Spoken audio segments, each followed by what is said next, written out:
The NFL is full of embarrassing moments like losing a touchdown because you tripped slipping up on an easy kick or celebrating way too early. These are the most embarrassing moments in NFL history. Pay attention to this fan, cuz he's about to embarrass an NFL security guard. Oh man, got his ankles broken even. The NFL is the biggest stage in sports, which makes these moments even more painful to watch. In 2012, Jets QB Mark Sanchez ran directly into his own lineman's backside and fumbled the ball. It's simply known as the butt fumble. No further explanation needed. Back into his quarterback.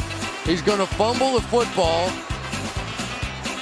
This is what Reggie White used to do to people. Forklift them and just lift them off the ground.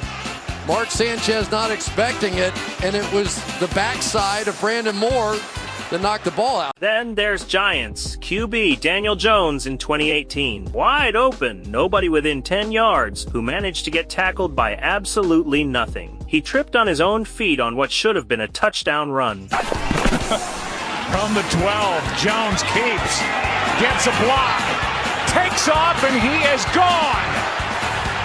Trying to stay upright, and he trips. Absolutely all alone, and he trips. Going to the end zone and ends up carrying it as it is for 80.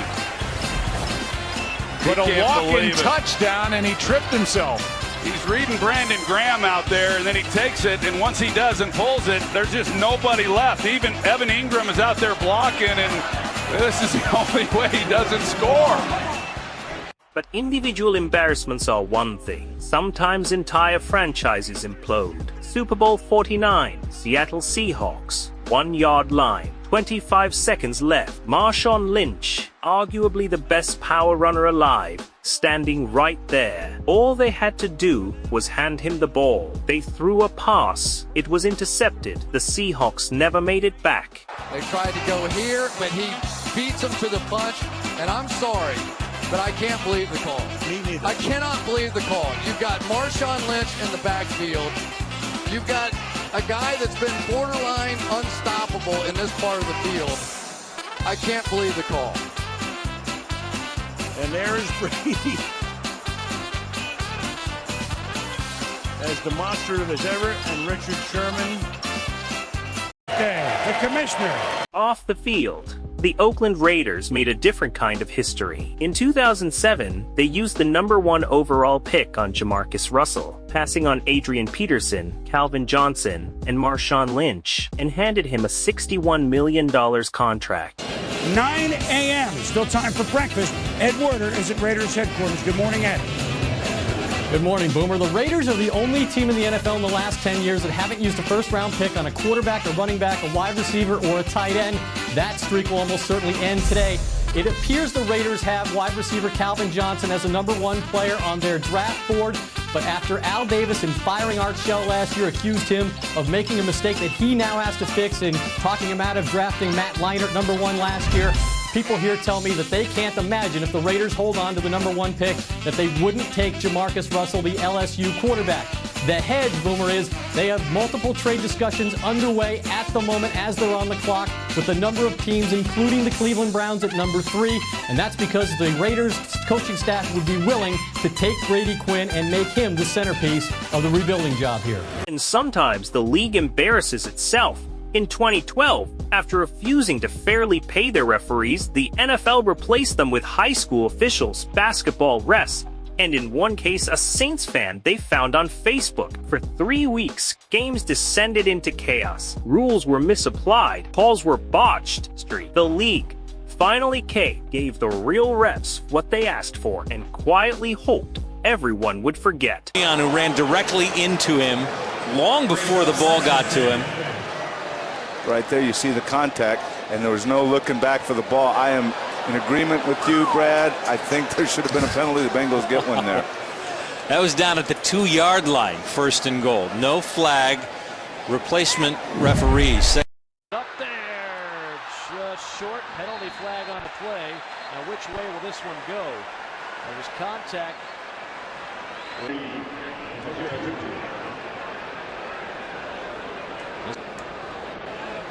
Pass interference, defense, number 36.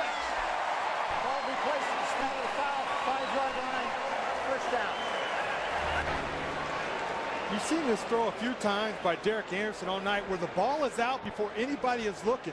When his receiver turns around, the ball is right there for him to catch. And the defender hooks 2-2, and, you know, the break for the Panthers. They get inside the 5. We'd like to thank the officiating crew tonight for that one.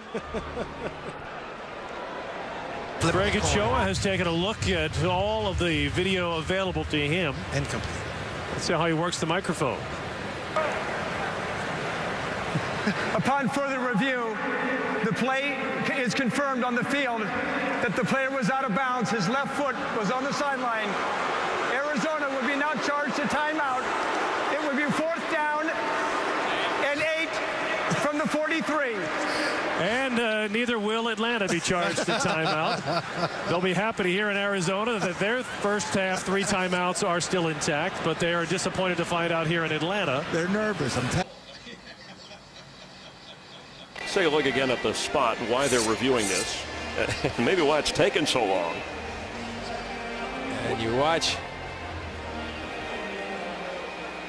his backside's down right at that 46-yard line. That looks about where the ball is. First down, Tampa Bay. And it's a first down. Are you concerned about the replacement officials opening the regular season on September the 9th? Yes. You don't want to expound on that? I don't think nobody find a broadcaster. Nobody can find you. Somebody had a suggestion and said if any players or owners get fined, take the money towards the fine and pay it to the referees who are not at work so that you can get the regular officials back in. However, we can solve things. On 1st and 10, players are concerned as well, and I'm sure coaches are. And these guys are trying, these replacement officials. Yeah, they're just called in to do the job, and they, this is a first-time experience at this level for them, for many of them. Right. We'll look at it one more time.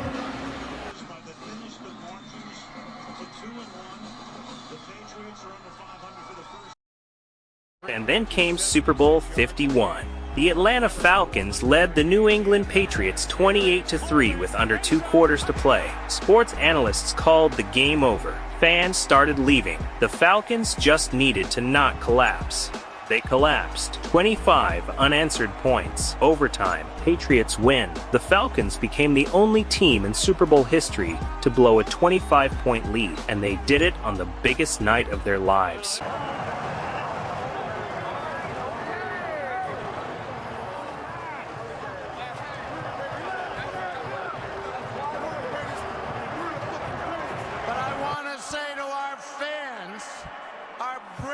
Coaching staff, our amazing players who are so spectacular.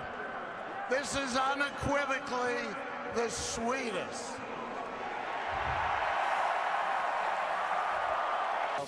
Coach talks about you never know which play it's going to be in the Super Bowl, and there was probably 30 of them tonight that if any one of those would have been different, the outcome could have been different. But I'm so proud of our guys, our coaches, the team. I mean, it's unbelievable, what these guys have accomplished all season. I'm just proud to, be a part of this great group. Thank you to all our fans, everyone back in Boston, New England. We love you. You've been with us all year.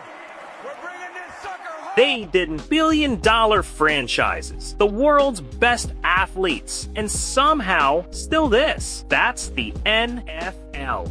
If you are still watching the video, don't forget to subscribe to the channel.